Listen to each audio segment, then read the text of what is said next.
Assalamualaikum warahmatullahi wabarakatuh. Kami dari kelompok 2 Studi Kelayakan Bisnis kelas D akan mempresentasikan materi kali ini, yaitu aspek hukum.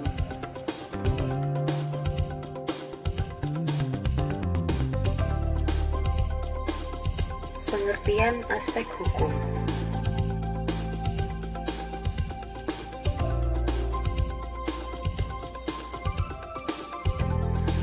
Aspek hukum adalah aspek yang mengkaji ketentuan hukum yang harus dipenuhi sebelum menjalankan usaha. Tujuan dari aspek hukum adalah untuk meneliti keabsahan, kesempurnaan, dan keaslian dari dokumen-dokumen yang dimiliki.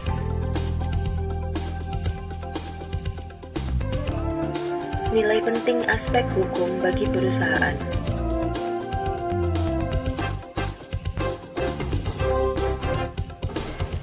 Secara spesifik, analisis aspek hukum pada studi kelayakan bisnis bertujuan untuk menganalisis legalitas usaha yang akan dijalankan, menganalisis ketepatan bentuk badan hukum dengan ide bisnis yang akan dilaksanakan, menganalisis kemampuan bisnis yang akan diusulkan dalam memenuhi persyaratan perizinan, dan menganalisis jaminan-jaminan yang bisa disediakan jika bisnis akan dibiayai dengan pinjaman.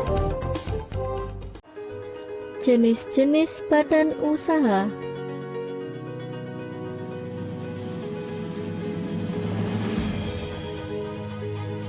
Yang pertama, perseorangan, yaitu perusahaan yang dimiliki oleh perseorangan atau hanya seorang saja. Kelebihan perusahaan perseorangan adalah tidak memerlukan organisasi yang besar, tetapi cukup dengan organisasi dan manajemen yang sederhana. Yang kedua, firma, yaitu perusahaan yang didirikan oleh 2 orang atau lebih dan menjalankan perusahaan atas nama perusahaan. Untuk mendirikan firma terdiri dari 2 cara. Pertama, melalui akta resmi, dan yang kedua, melalui akta di bawah tangan. Yang ketiga, perseroan komanditer atau CV, yaitu suatu persekutuan yang didirikan oleh beberapa orang yang masing-masing menyerahkan sejumlah uang dalam jumlah yang tidak perlu sama. Tujuan pendirian CV guna memberikan peluang bagi perseorangan untuk ikut menanamkan modalnya dengan tanggung jawab terbatas. Yang keempat, perseroan terbatas atau PT, yaitu badan hukum perusahaan yang paling banyak digunakan dan diminati oleh para pengusaha, karena badan hukum jenis ini memiliki banyak kelebihan jika dibandingkan dengan badan hukum lainnya. Dalam praktiknya, jenis perseroan terbatas terdiri dari yang pertama, dilihat dari segi kepemilikan, yaitu perseorangan terbatas biasa, perseorangan terbatas terbuka, dan perseorangan terbatas persero. Yang kedua, lihat dari segi status perseroan terbatas, yaitu perseroan tertutup dan perseroan terbuka. Yang kelima, perusahaan negara, yaitu perusahaan yang bergerak dalam bidang usaha yang modalnya secara keseluruhan dimiliki oleh negara, kecuali ada hal-hal yang khusus berdasarkan undang-undang.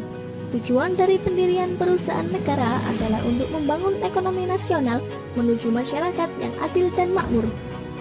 Yang keenam, perusahaan daerah, yaitu perusahaan yang didirikan dengan suatu peraturan daerah. Tujuan didirikan perusahaan daerah adalah khususnya untuk turut serta melaksanakan pembangunan daerah dan umumnya membangun ekonomi nasional. Yang ketujuh, yayasan, yaitu badan usaha yang tidak bertujuan untuk mencari keuntungan dan lebih menekankan usahanya pada tujuan sosial. Yang kedelapan, koperasi. Menurut Undang-Undang Nomor 25 Tahun 1995, koperasi adalah badan usaha yang beranggotakan orang-orang atau badan hukum koperasi dengan melandaskan kegiatannya berdasarkan prinsip koperasi, sekaligus sebagai gerakan ekonomi rakyat berdasarkan asas kekeluargaan.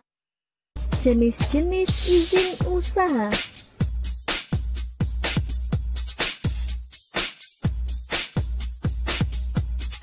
Kegiatan usaha dimanapun selalu memerlukan berbagai dokumen penunjang usaha beserta izin-izin yang diperlukan sebelum menjalankan kegiatannya.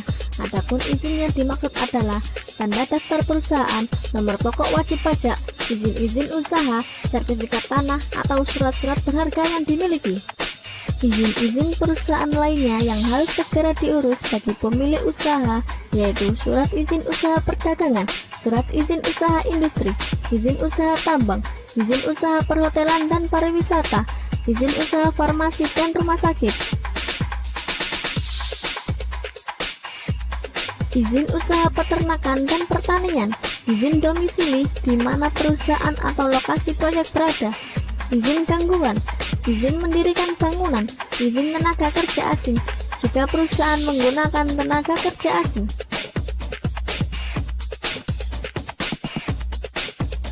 Di samping keabsahan dokumen yang telah disebutkan sebelumnya, yang tidak kalah pentingnya adalah penelitian dokumen lainnya, di antaranya bukti diri berupa KTP atau SIM, sertifikat tanah, bukti kepemilikan kendaraan bermotor, serta surat-surat atau sertifikat lainnya yang dianggap perlu.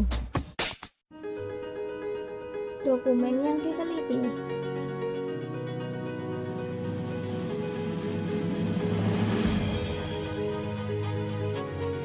Bentuk badan usaha, bukti diri, tanda daftar perusahaan, NPWP, izin-izin perusahaan, dan keabsahan dokumen lain.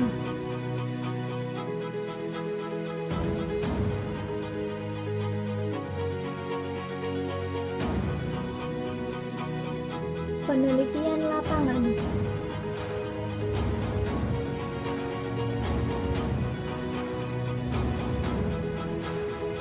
Yang pertama, menandatangani sumber informasi yang berhak mengeluarkan surat-surat atau dokumen-dokumen.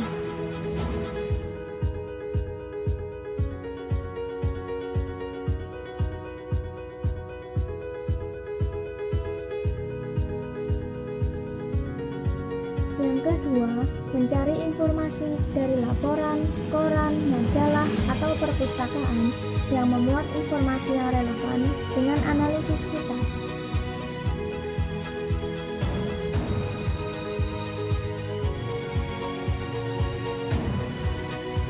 Sekian dari kami.